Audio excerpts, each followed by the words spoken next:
Good morning friends, very good morning. तो आज एक बार फिर से हम लोग अपने क्लास में आ चुके हैं और जो भी सीरीज चल रहा है वो क्लास 10 और 9 का कंबाइंड बेस में जो हम लोग बेसिक पढ़ा रहे हैं।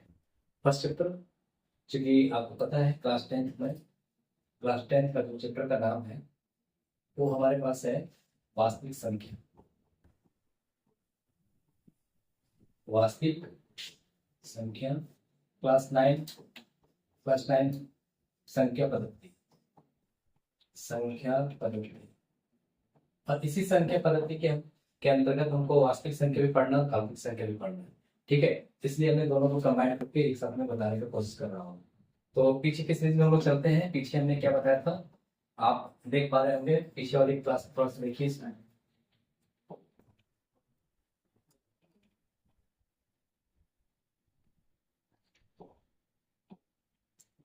चलिए, फर्स्ट टॉपिक था हमारे पास सबसे पहले संख्या पद्धति। संख्या पद्धति यानी कि नंबर सिस्टम। नंबर सिस्टम इसके अंतर्गत हमने पहला पढ़ा हुआ था, इसका दो पार्ट। पहला पार्ट वास्तविक संख्या, वास्तविक संख्या। दूसरा पार्ट था इसका काल्पनिक संख्या, काल्पनिक संख्या। ठीक है, फिर वास्तविक संख्या के अंतर्गत हमने पढ़ा क्या क्या पढ़ा हुआ था देखो। इसमें पढ़े थे हम लोग पूर्णांक, पूर्णांक और फिर पूर्णांक के बाद दशमलव। दशमलव एक पूर्णांक संख्या और दूसरा दशमलव संख्या। पूर्णांक के अंदर में क्या क्या था, क्या क्या चीजें हमने कर पाया था। पूर्णांक के अंदर से हमने किया था सम, फिर हमने किया था इसमें विषम, फिर इसमें से हमने किया था पॉजिटिव संख्या यानी कि धनात्मक संख्या, फिर इसमें से हम लोग कर लिए थे ऋणात्मक संख्या, जी ऋणात्मक संख्या। फिर आगे हम लोग इसमें से कर चुके हैं सम विषम पॉजिटिव नेगेटिव हो गया। उसके बाद हमने किया था इसमें से परिमेय संख्या और अपरिमेय संख्या बाकी है, भाज्य अभाज्य ये भी बाकी है। ठीक है, तो अच्छा प्राकृतिक संख्या भी कर चुके थे हम लोग। जी हाँ, प्राकृतिक संख्या भी कर चुके हैं। पूर्ण संख्या भी हम लोग कंप्लीट कर चुके हैं। पूर्ण संख्या के बाद पूर्णांक भी हम लोग कंप्लीट कर चुके हैं। इतने सारे टॉपिक हम लोग कंप्लीट कर चुके हैं। ठीक है, नेक्स्ट जो टॉपिक होगा वो इसमें दो टॉपिक बचा हुआ है, वो है भाज्य और अभाज्य, मतलब प्राइम नंबर और कंपोजिट नंबर। उसके बाद दशमलव के अंदर में हम लोग क्या क्या पढ़ेंगे। दशमलव के अंदर में हम लोग पढ़ेंगे शांत दशमलव, इसमें हम लोग पढ़ेंगे शांत दशमलव। ठीक है, फिर हम लोग पढ़ेंगे इसमें अशांत दशमलव, अशांत दशमलव, अशांत दशमलव। अशांत दशमलव का भी दो पार्ट हम लोग पढ़ेंगे। क्या क्या पढ़ेंगे, एक पढ़ेंगे हम लोग अशांत आवृत्ति, अशांत आवृत्ति, और दूसरा अशांत अनावर्ती, अशांत अनावर्ती। और इसी अशांत का नाम है, इसी अशांत का नाम है अनौसानी। अनौसानी इतना टॉपिक हमको पढ़ना बाकी है। ठीक है, इसके अंतर्गत और क्या क्या पढ़ना है, इसके अंतर्गत पढ़ना है फिर आपको भाज्य, फिर पढ़ना है अभाज्य, और यही से हमारा दो चीज, इससे इन दोनों से मिल के हमारे पास दो चीज आएगा। एक आएगा आपके पास परिमेय संख्या, एक आएगा परिमेय संख्या, और दूसरा अपरिमेय संख्या। दूसरा क्या आएगा, अपरिमेय संख्या। तो इतना सारा टॉपिक हमको करना है। हम लोग इसको कर चुके हैं, ये चीजें कर चुके हैं, ये कर चुके हैं, ये कर चुके हैं, ये पूरा का पूरा हम लोग कर चुके हैं। सबसे पहले हम शुरुआत करते हैं भाज्य, उसके बाद अभाज्य, फिर हम लोग दशमलव की तरफ चले। ठीक है, तो चलिए लेट नहीं करते हैं, इसको पहले इंग्लिश करते हैं हम सभी को।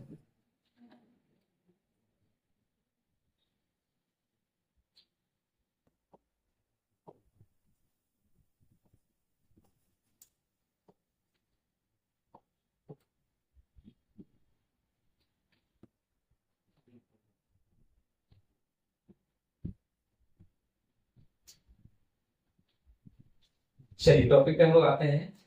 सबसे पहला जो मेरा टॉपिक है, जो सबसे पहला टॉपिक है वो टॉपिक है भाज्य संख्या।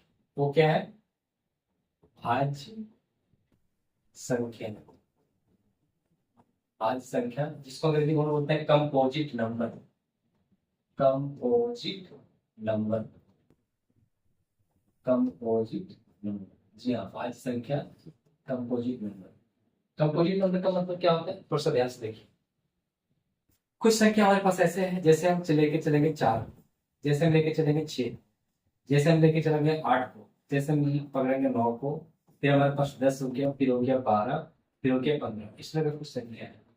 आपसे हम पूछ रहे हैं कि बताओ सर 4 किससे किससे कट रहा है, तो आपका आंसर होगा सर 1 से भी कट रहा है, 2 से भी कट रहा है, 4 से भी कट रहा है। 6 1 से भी कट रहा है, 2 से भी कट रहा है, 3 से भी कट रहा है और 6 से भी कट रहा है। 8 हमारा 1 से कट रहा है, 2 से कट रहा है, 4 से कट रहा है और 8 से कट रहा है। ठीक है, 9 1 से कटेगा, 3 से कटेगा और 9 से कटेगा। 10 1 से कटेगा, 5 से कटेगा और हमारा 2 से भी कटेगा और 10 से भी कटेगा। फिर 12 की बात करें, 12 1 से डिवाइड हो रहा है, 2 से डिवाइड हो रहा है, 3 से डिवाइड हो रहा है, 4 से डिवाइड हो रहा है, 6 से डिवाइड हो रहा है और ये 12 से डिवाइड हो रहा है। 15 1 से डिवाइड हो रहा है, 3 से डिवाइड हो रहा है, 5 से डिवाइड हो रहा है और 15 से डिवाइड हो रहा है। हम यहाँ आपको ये बताना चाह रहे हैं कि सर 4 जो है ना, ये 4 को काटने वाले संख्या फैक्टर जो इसके फैक्टर जो है, यानी कि जो गुणनखंड की संख्या वो कितने हैं, 3। 6 का कितना है, 4। उसी तरह से 8 का कितना है, 8 का भी हमारे पास 4 है। 9 का कितना है, 3।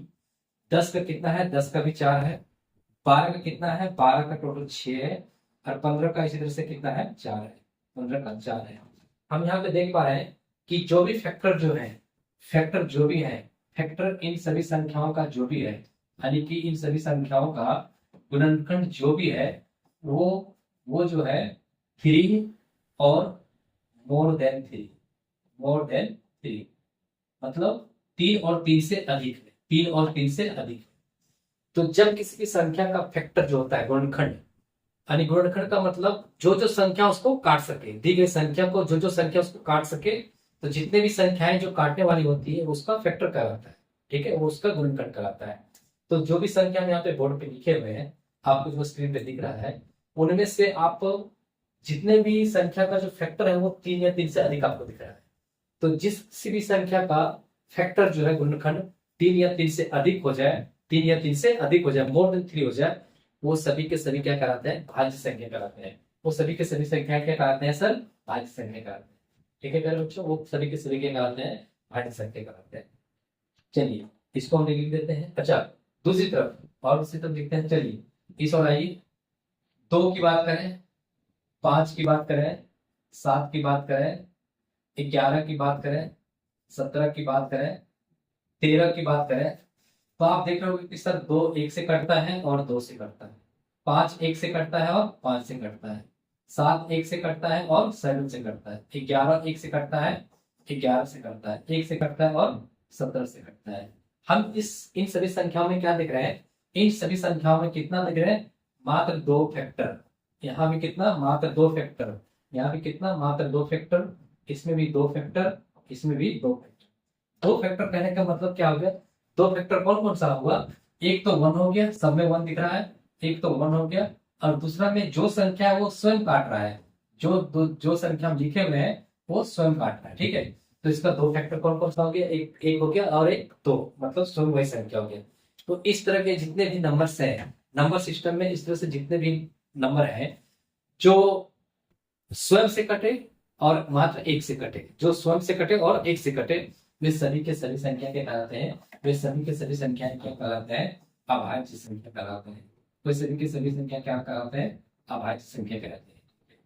उनको अभाज्य संख्या कहते हैं। ठीक है, तो दोनों में डिफरेंस आपको समझ में आ गया होगा। जिस संख्या का फैक्टर गुणनखंड 3 या 3 से अधिक हो वो सभी भाज्य के अंतर्गत आएंगे, और जिस संख्या का गुणनखंड मात्र 2 ही हो, उसमें से एक होगा और एक स्वयं वही संख्या होगा, तो वो सभी क्या कहलाएगा, अभाज्य संख्या कहलाएगा। अब एक की बात करते हैं, एक की बात करते हैं, सिर्फ 1 की बात करते हैं। तो भाई मेरे 1 के बारे में बताओ, 1 को कौन कौन सा ऐसा संख्या जो इसको काट दे, तो ये तो अकेला है, ये बेचारा अकेला है। 1 को सिर्फ 1 ही काट सकता है, यानी कि 1 जो है सो ना इस कैटेगरी में आ पाया, ना ही इस कैटेगरी में, ना ही इसका गुणनखंड 2 हो पाया, ना ही 3 या 3 से अधिक हो पाया। इसीलिए एक को ना भाज्य के अंतर्गत रखा गया है। ये ना ही भाज्य है, ये ना ही भाज्य है, और ना ही ये अभाज्य है, और ना ही ये अभाज्य, ये किसी में नहीं रखा गया, कोई कैटेगरी नहीं, ना ही ये प्राइम है, ना ही अपोजिट। तो एक के बारे में थोड़ा सा ध्यान से बात सुन लो। एक को ना ही भाज्य बोला जाता है ना ही अभाज्य बोला जाता है। क्यों? क्योंकि ये किसी भी गुण को नहीं फॉलो करता है, ना भाज्य वाली संख्या को गुण फॉलो करता है ना ही भाज्य वाली संख्या को गुण फॉलो करता है, इसीलिए इसको एक को किसी कैटेगरी में नहीं रखते हैं। ठीक है, चलिए लोग आगे बढ़ते हैं, इसको इरेज कर रहे हैं।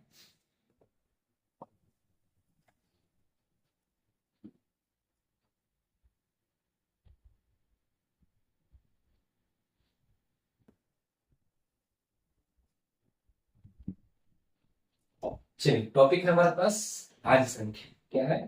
भाज्य संख्या। ठीक है, भाज्य संख्या। अभी हमने क्या बताया?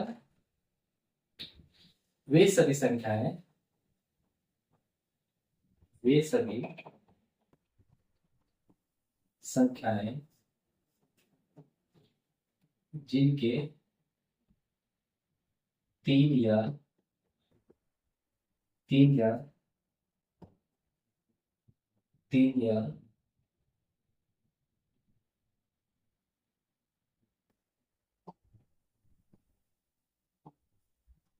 जिनके तीन या तीन से अधिक गुणनखंड, जैसे जैसे जैसे हमारा पास 4 हो गया, 6 हो गया, 10 हो गया, 15 हो गया, 20 हो गया, 30 हो गया, 100 हो गया, ये चीज। वे सभी संख्याएं जिनके 3 या 3 से अधिक वर्णखंड हो। वर्णखंड का मतलब फैक्टर, वर्णखंड का मतलब फैक्टर, 3 या 3 से अधिक फैक्टर हो, उनको क्या कहते हैं? भाज्य संख्या कहलाते हैं। वे सभी क्या कहलाते हैं? भाज्य संख्या। ठीक है, अब देखो 4 का कौन कौन सा इसको काट सकता है? 4 को 1 भी काट सकता है, 2 भी काट सकता है, 4 भी काट सकता है, 6 को 1 काट सकता है, 6 को 2 काट सकता है, 6 को 3 काट सकता है, 6 को 6 भी काट सकता है। तो आप देख रहे हैं कि 3 या 3 से अधिक वर्णखंड यहाँ पे है। ठीक है, हाँ। अगला अगला हमारे पास है, अगला टॉपिक है अभाज्य संख्या। अभाज्य संख्या, अभाज्य संख्या। ठीक है, अभाज्य संख्या। अच्छा थोड़ा सा इसको बताना चाह रहे हैं आपको भाज्य संख्या के बारे में, थोड़ा सा इसको देख लीजिए, दिमाग भाज्य संख्या देखेंगे। भाज्य संख्या के बारे में सबसे सबसे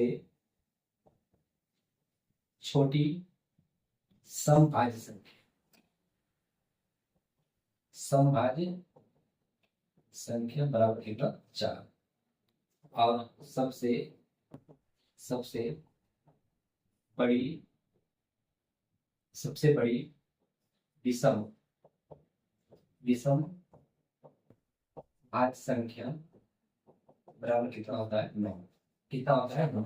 सबसे छोटा भाज्य संख्या, सबसे छोटा सम भाज्य संख्या क्या हो गया? 4। और सबसे बड़ा विषम भाज्य संख्या क्या हो गया? 9। क्या हो गया? 9। ये 9 को याद रखना है। ठीक, चलिए नेक्स्ट टॉपिक पर जाते हैं। नेक्स्ट टॉपिक हमारे पास है, नेक्स्ट टॉपिक है अभाज्य संख्या।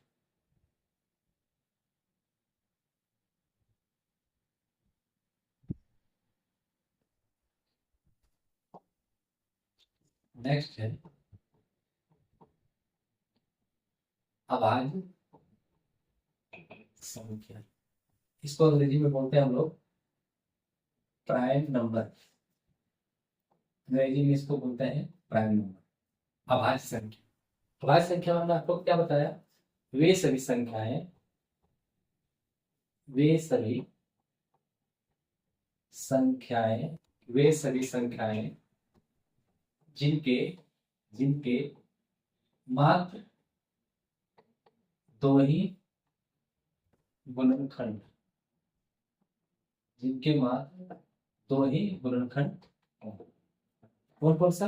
एक तो 1 और फिर स्वयं वही संख्या, पहला 1 और दूसरा स्वयं वही संख्या। जैसे में जैसे में जैसे में 2 हो गया, 3 हो गया, 5 हो गया, 7 हो गया, 11 हो गया, 11 के बाद हो गया आपके पास 13 हो गया, 17 हो गया, etc। ठीक है, क्यों? क्योंकि 2 सिर्फ 1 से कटता है, 2 से कटता है, 3 1 से कटता है, 3 से कटता है, इस तरह से। तो इसमें हम एक एक हम नोट लिख सकते हैं कि सबसे छोटी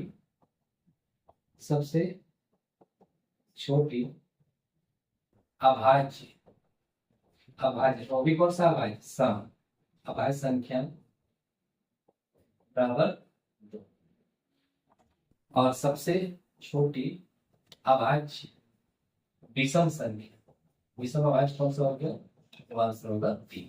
ठीक है, वो क्या होगा, कोई दिक्कत नहीं आती। चलिए अब कुछ चीज और इसमें देखते हैं, और इसमें कुछ चीजें हम देखते हैं। इसमें चीजें ये है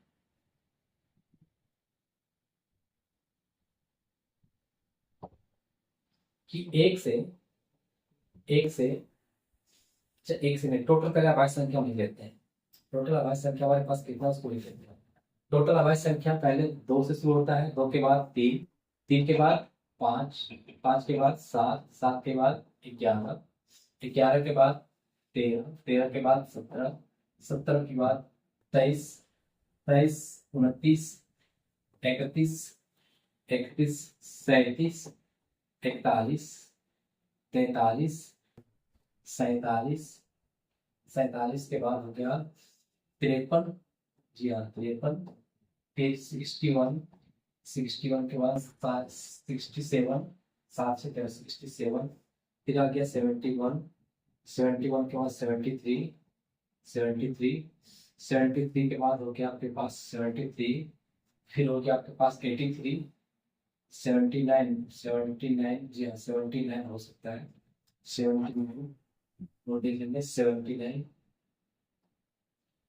79, फिर आपके पास 83 हो गया, 83 के बाद 87 हो गया, 81, 91, 97, 97, जी 97, 97 देख लेते हैं पार्ट में कितना हो गया, 1, 2, 3, 4, 5, 6, 7, 8, 9, 10, 11, 12, 13, 14, 15, 16, 17, 18, 19, 20, 21, 22।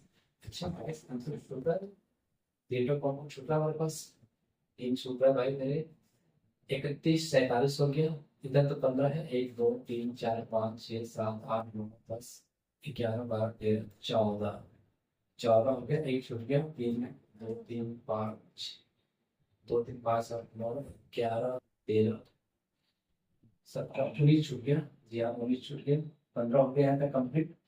इधर चाहिए हमको 10, 3, 3, 6, 2, 8, 53 हो गया, 53 के बाद 59 हो गया, 53 के बाद 59 हमारे पास हो गया, 59 के बाद 61, 61, 67, 67, 69 तो नहीं होगा, 6 कटेगा, 71, 73, 73 के बाद 73 के बाद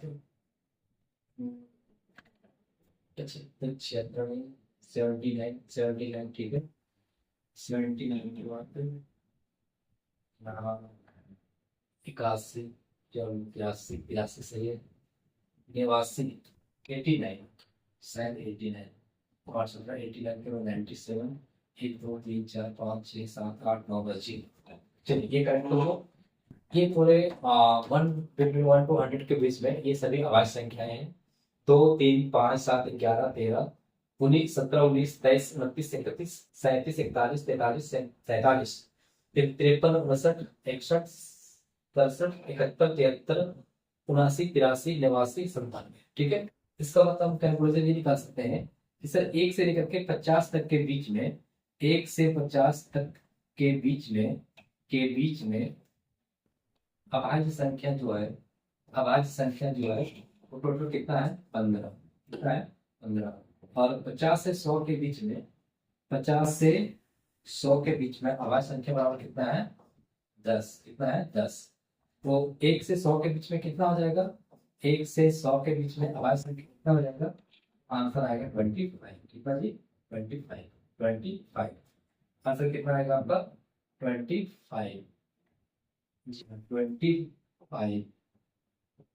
25, ठीक है। तो ये रहा हमारे पास भाज्य और अभाज्य संख्या। भाज्य संख्याएं वे सभी संख्याएं जिनका मात्र 3 ही गुणनखंड हो, जिनका मात्र 3 या 3 से अधिक गुणनखंड हो, वो सभी भाज्य संख्याएं कराते हैं। अभाज्य संख्याएं वे सभी संख्याएं जिनका मात्र 2 ही गुणनखंड हो, गुणनखंड का मतलब कौन कौन संख्या उसको काट रहा है। वो जो हम जैसे बोलेंगे कि 20 जो है, बताओ 20 क्या है, 20 हमारे पास क्या कौन सी संख्या है, आपसे पूछेंगे कि 20 कौन सी संख्या है, तो आप देखो कि सर 20 किसका किसका टेबल में आ रहा है, तो आपका आंसर होगा सर 1 का टेबल में आ रहा है, 2 का टेबल में आ रहा है, 4 का टेबल में आ रहा है, 5 का टेबल में आ रहा है, और ये 10 का भी टेबल में आ रहा है, ये 20 का भी टेबल में आ रहा है। तो 1 2 3 4 5 6, ये 6 इसका क्या हो गया, ये गुणनखंड हो गया, फैक्टर हो गया इसमें। मतलब दुनिया में 20 को काटने वाला सिर्फ 6 नंबर है, 1 2 4 5 10 और 20, इसके अलावा उसको कोई नहीं काट सकता है। ठीक है, तो इसको हम लोग कहते हैं गुणनखंड, इसको कहते हैं हम लोग फैक्टर। तो ये चीजें हो गई हमारे पास भाज्य और अभाज्य संख्या। ये हमारे पास हो गया भाज्य और अभाज्य संख्या। ठीक है, कल हम बताएंगे आपको नेक्स्ट क्लास में। ठीक है, नेक्स्ट क्लास में मैं आपको बताऊंगा फिर ये क्या कहते हैं दशमलव वाला। ठीक है, दशमलव पार्ट एक बचा हुआ है। दशमलव में आपको पढ़ना है शांत दशमलव, अशांत दशमलव, फिर अशांत दशमलव में आपको बताएंगे अशांत आवर्ती दशमलव और फिर अशांत अनावर्ती दशमलव। और वहीं से शांत दशमलव से और अशांत आवर्ती दशमलव से निकल के आता है एक संख्या जिसको हम लोग कहते हैं परिमेय संख्या, रेशनल नंबर कहते हैं। ठीक है, और फिर अशांत अनावर्ती से एक संख्या निकल के आता है, वहां उसको हम लोग बोलते हैं अपरिमेय संख्या। तो फिर परिमेय अपरिमेय भी कंप्लीट हो जाएगा। यहाँ तक तो किसी को कोई दिक्कत नहीं होना चाहिए। एक क्लास फिर कल की क्लास तक बर्दाश्त करो, क्योंकि कल की क्लास तक सिर्फ ये हमारा चलेगा सीरीज थ्योरी का। उसके बाद परसों नेक्स्ट क्लास से हम लोग डायरेक्ट क्वेश्चन पे हिट करेंगे, अल्टरनेट एक क्लास 10 एक क्लास 9। ठीक है, चलिए तो आज के लिए इतना ही, फिर हम लोग कल की क्लास में मिलते हैं। Bye, thank you.